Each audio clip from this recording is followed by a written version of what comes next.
ரெண்டாவது விஷயம், பணத்துக்கு ஏதாவது கஷ்டமா, தங்கமலை பொன்மலை எல்லாம் சொந்தமாக வச்சுருக்காரு இவர்.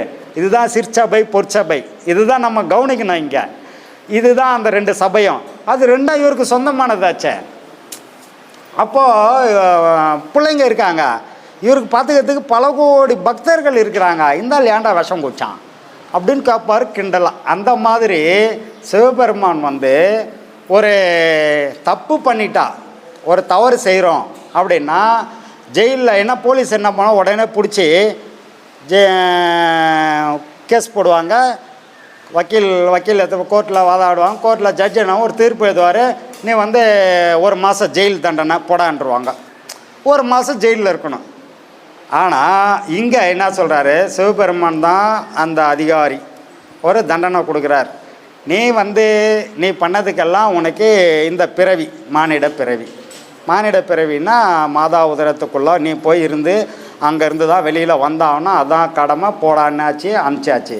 ஆனாலும் தண்டனை கொடுத்த இறைவனை, ஐயோ பாவம் நானும் கூட ஜெயிலுக்கு வரேன் அப்படின்னு என்ன ஜெயிலுக்கு போக சொல்லியாச்சு. இவர் போய் ஏசி ரூமில் இருக்கலாம் ஜட்ஜி மாதிரி. ஆனால் இல்லை, ஐயோ பாவம் அவனுக்கு தண்டனை கொடுத்துட்டுனேன், அவன் எவ்வளோ அனுபவிப்பாத்துட்டு நானும் வரேன் பாவம் கூட, அவரும் அங்கே அனுபவிக்கிறார். இதுதான் இறைவன் நமக்கு காட்டக்கூடிய மிகப்பெரிய அருள். இதுதான் அருள்னா இதுதான். இப்படி ஒரு நம்ம மேலே கருணை, இந்த அருள், இதை எல்லாத்தையும் சொல்கிறதுக்கு தான் வள்ளல் பெருமான் இங்கே வந்தார். அந்த கருணை எப்படி வரும், இந்த அருள் எப்படி வரும் அப்படின்னா, இறைவனை நம்ம நெருங்க அந்த அருள் நமக்கு கண்டிப்பாக கிடைக்கும். அந்த கருணை நமக்கு வந்துடும். அதனால தான் ஜீவகாருண்யத்தை அவர் முதல் வச்சார். எந்த உயிரையும் கொல்லக்கூடாது. அதாவது இதில் என்ன சொல்லுவாங்க, என்னோட உடல் இந்த பருத்த தொந்தி எனக்கென்னும், நாய் நரி பேய் கழுகு எனக்கென்னும். ஏன்னா நம்ம அப்படி போகும்போதே பார்க்குமா சுடுகாட்டில் நாய் நரி பேய் கழுகெல்லாம், இதை போகிறான் பார்த்தியா, நல்லா கொழுன்னு ஆள் நல்லா இருக்கிறான், சும்மா சம்மன்னு இருக்கிறான், அவ்வளோ அந்த வயிறு பார்த்தியா, அது நான் மட்டும்தான் சாப்பிடுவேன்னுமா கழுகு. அதை புழு பூச்சிலாம் அதெல்லாம் கிடையாது. அவர் மண்ணுக்குள்ளே தான் வருவார். அவர் முழுமையாக சாப்பிட்றதுக்கு எனக்கு மட்டும்தான் ரைட்ஸு, நான் தான் சாப்பிடுவேன்னு புழு சொல்லுமா. நரியோ எனக்கென்னும், எரியோ எனக்கென்னும், நெருப்பு, எரின்னா நெருப்பு அது எனக்கு தாண்டானும். அப்போது இந்த உடலை இன்னொரு ஜீவனை கொன்று சாப்பிட்டு இந்த உடலை வளர்த்தா என்ன சொல்லும், இந்த உடலுக்கு என்னென்ன சொல்லிகிட்டு இருக்காங்க அப்படின்னா இதெல்லாம் இப்படி சொல்லுமா. அப்போ இன்னொரு உயிரை கொன்று சாப்பிட்டு இந்த உடல் வீணாகி இப்போ அவங்களுக்கெல்லாம் உணவாக போகிறதுக்கு இன்னொரு உயிரை ஏண்டா கொள்கிறன்றது தான் வள்ளல் பெருமான் நமக்கு உணர்த்தக்கூடிய மிகப்பெரிய விஷயம். அதுக்காக வருவிக்க உற்றவர் அவர்.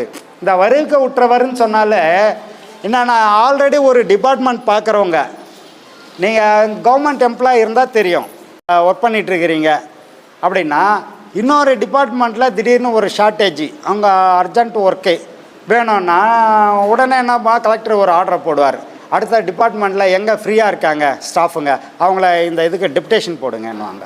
டெப்டேஷன், அதுக்கு பேர் வருவிக்க விடுறது.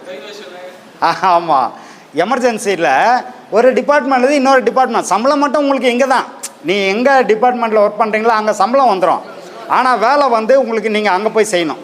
உங்களுக்கு அவர் தான் சீஃப், நீங்கள் அங்கே போய் இன்னும் வேலை செய்கிறதுக்கு அதுக்கு ஒரு ஆர்டரை போட்டு உங்கள் கையில் கொடுத்துருவாங்க. அதுபோல் வள்ளல் பெருமானாருக்கு டெப்டேஷன் போட்டு இங்கே அமிச்சாங்க. அவர் ஆல்ரெடி அங்கே வேலையில் இருந்தவர் டிபார்ட்மெண்ட்டை மாற்றி இங்கே ஒரு டிபார்ட்மெண்ட்டை கொடுத்து அதுக்கு ஹெட்டாக நீ கொஞ்சம் ஒர்க் பண்ணிட்டு வந்திருப்பா அப்படின்னு சொல்லி அமிச்சதுனால வருவிக்க உற்ற நாள் இன்னைக்கு. சரிங்களா? வேறு ஏதாவது சந்தேகம் இருந்தால் கேளுங்க.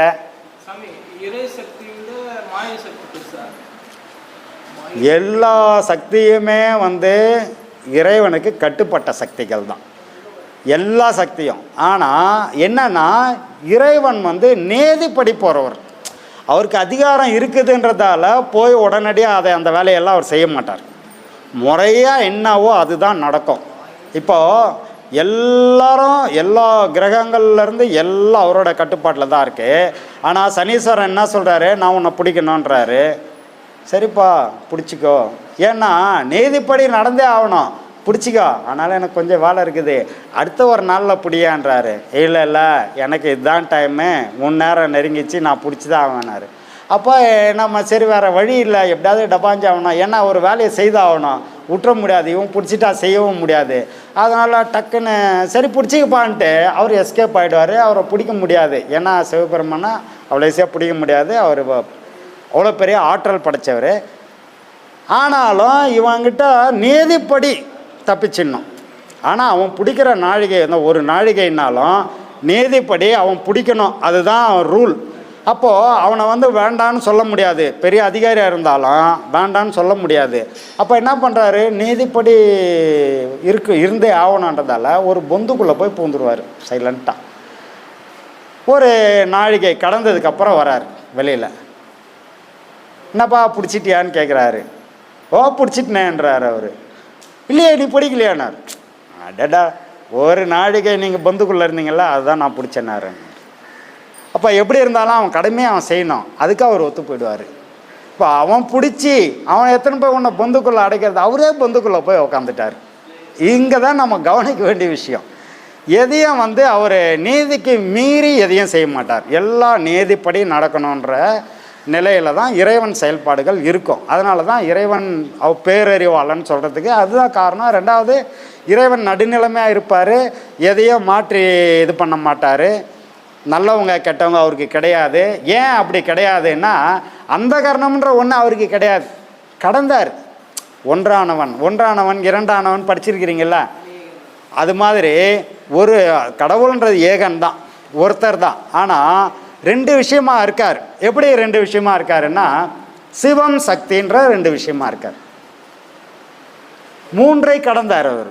என்ன 3னா, மும்மலங்கள் அவருக்கு கிடையாது, மும்மலங்களை கடந்தவர். காரணம் என்னன்னா, மும்மலங்கள் கிடையாது, பிறவிக்கு தான் உண்டு, பிறந்தாதான் மலங்கள். பிறக்கலை அப்படின்னா சிவபெருமான் பிறக்கலை, அதனால் அவருக்கு மலங்கள் கிடையாது. அப்போது 4 உணர்ந்தான்னாரு. 4 உணர்ந்தது என்ன, வேதங்கள். 4 வேதங்களை இறைவன் எழுத வச்சார். அவர் உணர்ந்ததால தானே எழுத வச்சார். வேதங்கள்னா எல்லாருமே பாட்டு மாதிரி இருக்குமா, ஏதோ அப்படியா இப்படியெல்லாம் கிடையாது. வேதங்கள்னாலே மியூசிக் தான், சத்தம் தான்.